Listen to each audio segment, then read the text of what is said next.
6 p.m. Pakistan Standard Time. Assalamu alaikum. This is Radio Pakistan. The news read by Sumaira Kamal. The headlines first.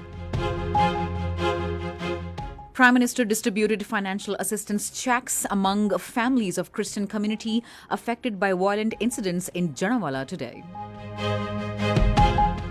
President has called for utilizing modern technology and adopting international standard practices to make the audit process more effective.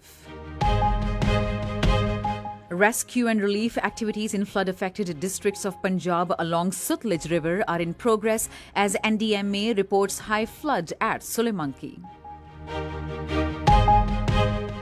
In Indian illegally occupied Jammu and Kashmir, All-Party Hurriyat Conference has appealed the United Nations to press New Delhi to release all Kashmiri political detainees. On 54th anniversary of Al-Aqsa arson, Organization of Islamic Cooperation has reaffirmed the rejection of any decision to change geographical status of city of Al-Quds. The first one-day international between Pakistan and Afghanistan will be played at Hambantota in Sri Lanka tomorrow. And now the news in detail. Caretaker Prime Minister Anwarul Haq Kakar visited Janawala today to express solidarity with the victims of Christian community, where he distributed checks worth 2 million rupees each amongst the affected people. The Prime Minister also reviewed the renovation and rehabilitation work of churches and other structures that were damaged by miscreants. Speaking on the occasion, he assured that no compromise will be made on the protection of minorities as they too are equal citizens of the country. He said there is utmost clarity amongst all the state institutions that minorities are an integral part of Pakistan as per the Constitution. Anwarul Haq Kakar said the state of Pakistan is fully capable not only to protect its citizens but to defeat foes of the peace in the country and the region. Audit report of fiscal year 2022-23 was presented to President Dr. Arif Alvi in Islamabad today. Auditor General of Pakistan Muhammad Ajmal Gondal presented the report. Speaking on the occasion, the President called for utilizing modern technology, adopting automation and international standard audit practices to make the audit process more effective. He said the audit system in the country needs to be improved for better governance, transparency and accountability. The President appreciated the role of Auditor General of Pakistan in maintaining financial discipline in the country. Caretaker Minister for Information and Broadcasting Murtaza Solangi telephoned Caretaker Chief Minister Sindh, retired Justice Maqbool Bakar, and congratulated him on assuming the office. During the telephonic conversation, they reiterated to extend all-out support to the Election Commission of Pakistan in conduct of free and fair elections.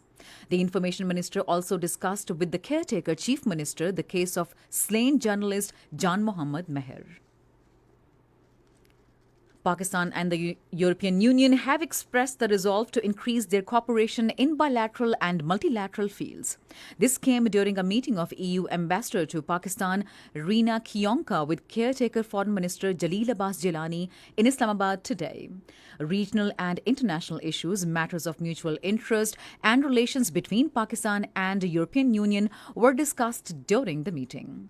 The two sides expressed satisfaction over the growing bilateral ties. UNICEF will continue to provide all possible support to the new caretaker government of Pakistan for improvement of health sector. This was stated by Country Director UNICEF Abdullah Fadil, who called on Caretaker Health Minister Dr. Nadeem Jan in Islamabad today. Speaking on the occasion, the Caretaker Health Minister said the government is determined to eradicate polio from the country. Pakistan Army is continuing extensive relief activities in the areas recently affected by the floods. The areas hit by the flood include Ganda Singhwala, Dhapsari, Atari, Ghati Kalanga, Jamawala, Kamalpura, Bakarki and Najbat. The military's rescue teams are involved in shifting the people to safer places by using boats. Furthermore, 16 tons of free ration has been distributed amongst the affected families.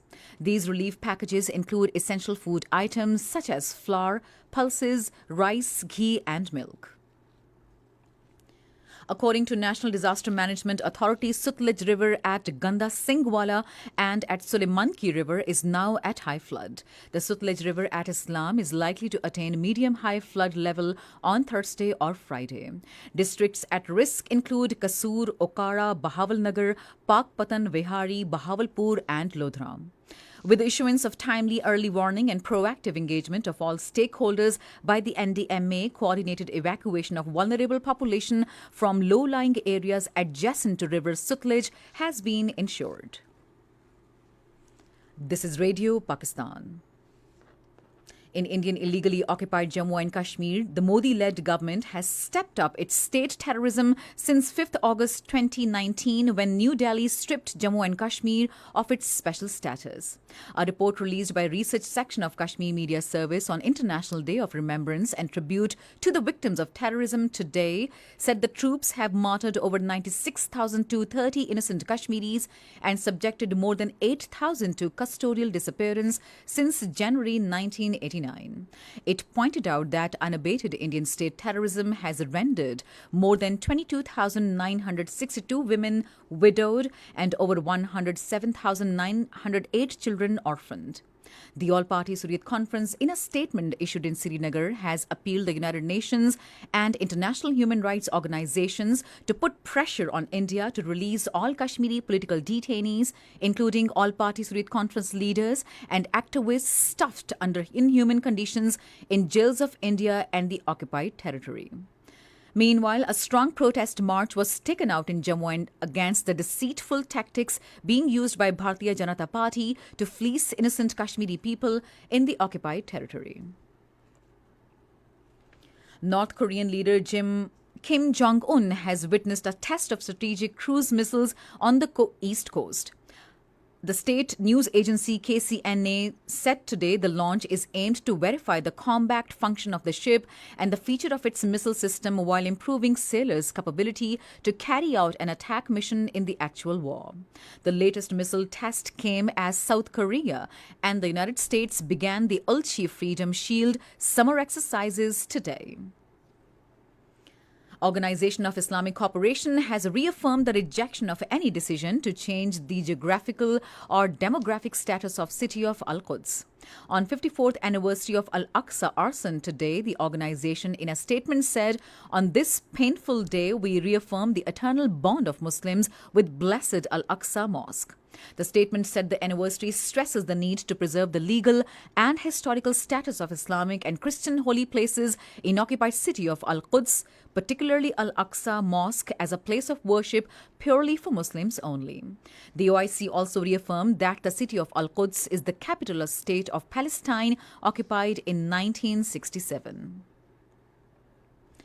At least 12 people were killed and 19 others injured after a bus fell down on a stockade in Turkey's central Yozgat province.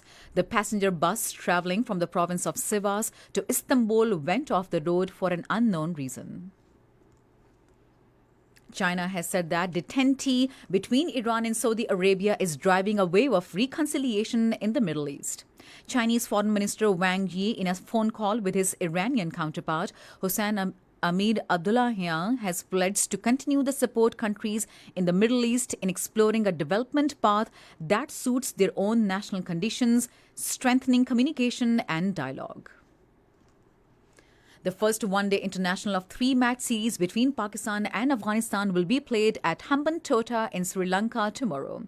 The match will start at 2:30 p.m. Pakistan Standard Time. And finally, the weather. Mainly hot and humid weather is expected in most plain areas of the country during the next 12 hours. However, rain and wind thunder shower is also expected at isolated places in Putuhar region, northeast Punjab, Upper Khyber Pakhtunkhwa, Kashmir and adjoining hilly areas. And that is the end of the news. For more news and analyses, log on to our website, radio.gov.pk, and also watch live streaming of our bulletins on the link facebook.com/radio Pakistan News Official.